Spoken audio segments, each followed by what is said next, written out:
Why does Sweden have the most islands in the world? That is the question I've been asking myself for a long time. And to try to figure that out, I am on a journey to the west coast archipelago to finally answer the age-long question. But first I woke up at my friend's house at the west coast countryside. See, the Nordic chef is in full action here. And here's his brother. What's your name? Oh, hello, my name is Klaus. What do you do? I do life. Can we yeah, let's focus. Oh, sorry. And while my friend is cooking in the wild, let's start with what counts really as an island? Can I ask something? What are you making?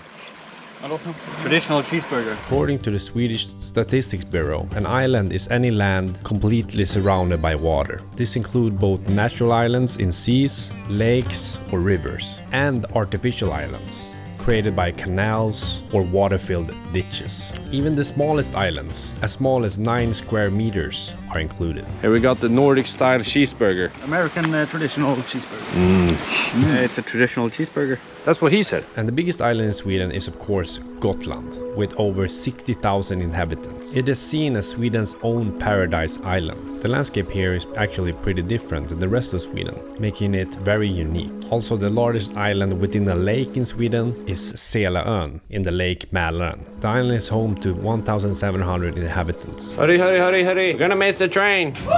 Daniel! Let's go!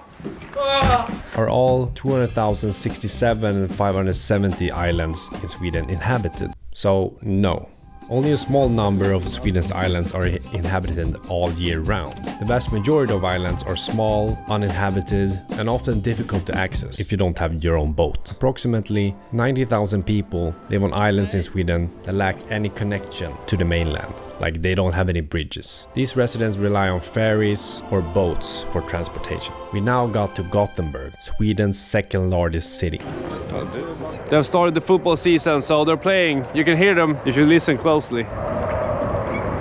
Gothenburg's team. Daniel is going to take the train, go back to Stockholm today. I'm going to take the bus tonight, go through the night and sleep in the bus. So we'll part ways here. Okay, see you. Bye-bye. Yeah, man. Have a great time. The land with over 200,000 islands has its capital Stockholm, also many islands. The inner city is built on 14 main islands, while in the Stockholm region alone there are over 30,000 islands, which is like, yeah, it's crazy. And we are now on the way to the less explored islands in Sweden, the west coast archipelago. So you're going through here, you realize, well, Gothenburg is the second largest city in Sweden. See so much new cool things and buildings, you're like, wow. And Gothenburg has around 650,000 inhabitants. And you see this church up here? If I hadn't walked here, I would never have seen this. It looks fucking crazy. So I've walked a whole long time now. I think it's like 6 kilometers left or something. And I'm really tired. So I'm starting to get toward the suburb side of Gothenburg. I found some tram center. I think this is where they fix all the trams in the city. Pretty cool, which is fine. But still, I got a long way to go. Why did I do this? Look at this, it's a bike and a walking path. How is this safe? And I have no idea why I decided to walk when it takes like more than 3 hours instead of just taking a 30-minute tram. But you know, I have my random ideas sometimes. Oh fuck, that's the tram I could have taken. I think this place is called Kingstone. Just houses here, no apartments, but I can see, and just this tram going through the whole place. Actually seems like a pretty peaceful place to live. Yeah, my feet hurts.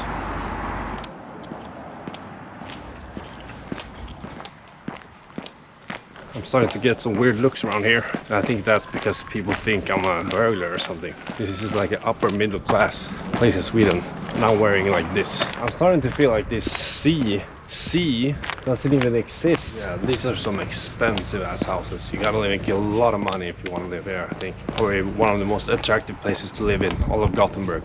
Finally, I got to the sea and it was super peaceful and so nice. We finally made it out to the ocean. Right over there is the Atlantic Ocean. Over there is more Norway. Down there is Denmark. And it's a bit windier here, I would say. Oh, my feet are burning. But I did it. I made it. Whew.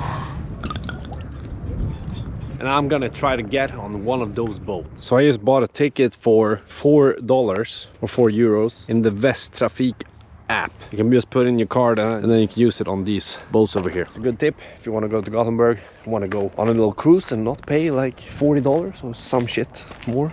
On the boat that cost $4 or €4, I got to see the amazing archipelago in golden hour. This boat went through a couple different islands which had over 1,000 permanent residents. Imagine living here full time. It also had a dark history, with the Vikings using this island as a place they traded slaves to people from all over the world, like Ireland, Russia, and then in Russia they traded to the Middle East. I of course didn't know that then and there, and just enjoyed the amazing scenery. I just thought about how we will be living here and taking a boat to work every day. Seems quite peaceful. Here we are in the Gothenburg archipelago. Quite beautiful.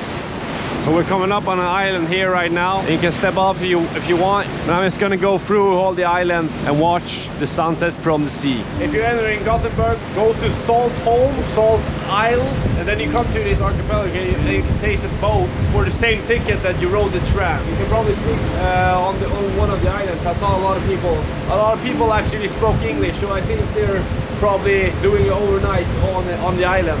It's probably quite amazing.